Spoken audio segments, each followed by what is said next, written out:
A gente muda de assunto porque a defesa do pastor Jorge Luiz dos Santos, condenado a 16 anos de cadeia pelo 8 de janeiro, informou que os problemas de saúde do religioso se agravaram na Papuda. A advogada Carolina Siebra contou à coluna No Ponto, do site da Oeste, que o seu cliente está com uma bomba relógio no peito. Há meses, Carolina tenta a prisão domiciliar para Santos, em virtude do quadro delicado, mas o ministro Alexandre de Moraes vem negando as solicitações. Detido no Palácio do Planalto, onde entrou para se refugiar das bombas de efeito moral, Santos chegou a ser agredido por policiais. Está aí, Augusto, mais uma história, mais um relato de um preso do 8 de janeiro, que aqui a Revista Oeste faz uma cobertura intensa. E aí a gente traz a situação deste preso que já demonstrou com a defesa, com laudos, enfim, que precisaria de um atendimento médico especializado, mas segue na penitenciária. E lembro do caso do Clériston da Cunha, que morreu na Papuda. Bom, o Brasil é um dos países mais corruptos do mundo e não há um único corrupto na cadeia, graças à leniência do Supremo Tribunal Federal, para dizer o mínimo.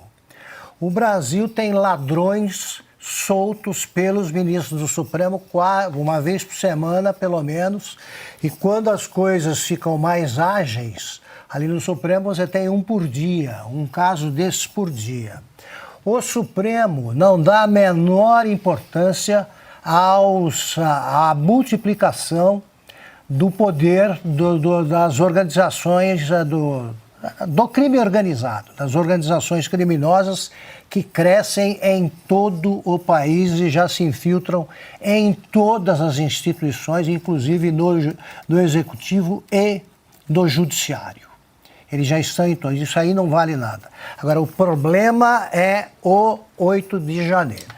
Eles têm que se fixar nesse negócio, é uma obsessão deles, porque é o que justifica os inquéritos intermináveis, é o que justifica demonstrações de poder do Alexandre de Moraes, é o que justifica essas festinhas aí em que um elogia o outro. Pacheco, por exemplo, o presidente do Senado fala bem do decano, o decano também. É uma farsa. Esse golpe não houve. Essa tentativa não houve. Quem fala que houve é uma besta quadrada, principalmente em matéria de golpe. Não é possível dar um golpe sem o apoio das Forças Armadas. Não é possível dar um golpe com estilingue, bolinha de gude. Não é possível dar um golpe sem chefe. E não é possível fazer qualquer tipo de julgamento sem individualização da pena. O Supremo está agindo de modo irresponsável e eventualmente homicida, como neste caso que a gente acabou de discutir. É isso, né, Silvia? A defesa do pastor Jorge Luiz dos Santos, então ele foi condenado a 16 anos de prisão, pede, em razão dos problemas de saúde do pastor, para que ele então receba ali o benefício da prisão domiciliar para poder fazer o tratamento. Paula, faço coro às palavras aqui impecáveis do Augusto, e nós aqui na Revista Oeste, como você disse, acompanhamos os desdobramentos do dia 8 de janeiro de forma intensiva e praticamente solitária na imprensa brasileira. Mas será que o Supremo Tribunal Federal precisa de mais um cadáver?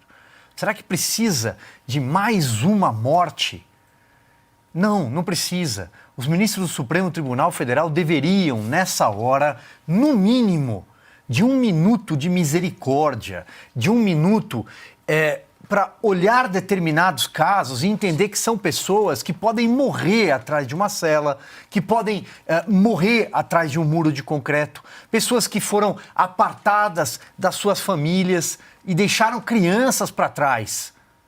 Pessoas que não são terroristas, não são assassinos confessos, não são grandes traficantes de drogas, não cometeram crime de latrocínio, roubo seguido de morte.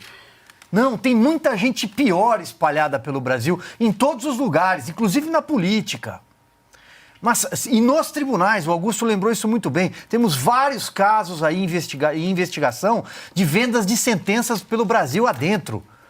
Agora, são pais, mães, avós e avós que estavam ali protestando contra a indecência eleitoral que triunfou em 2022 e que a eles juntou-se alguns estúpidos que cometeram crime de vandalismo, talvez com bolinha de gude e estilingue. Mas é muito pouco para uma condenação à morte por associação criminosa armada, por atentado violento ao Estado Democrático, por golpe de Estado que nunca aconteceu. Alguém tem memória, em 2024 anos, de um golpe de Estado que tinha um vendedor de algodão doce? Alguém tem memória de um vendedor de cachorro-quente? Fez o quê? Abriu o carrinho e tirou uma metralhadora? Não, nada disso aconteceu. Onde estavam os... que não fosse o exército? Onde é que estavam os recrutados paramilitares ali? Não existe golpe sem pólvora. Não existe na história. Então, é preciso olhar com seriedade o que está acontecendo com a vida dessas pessoas. Elas estão sendo condenadas à morte. Têm doenças graves.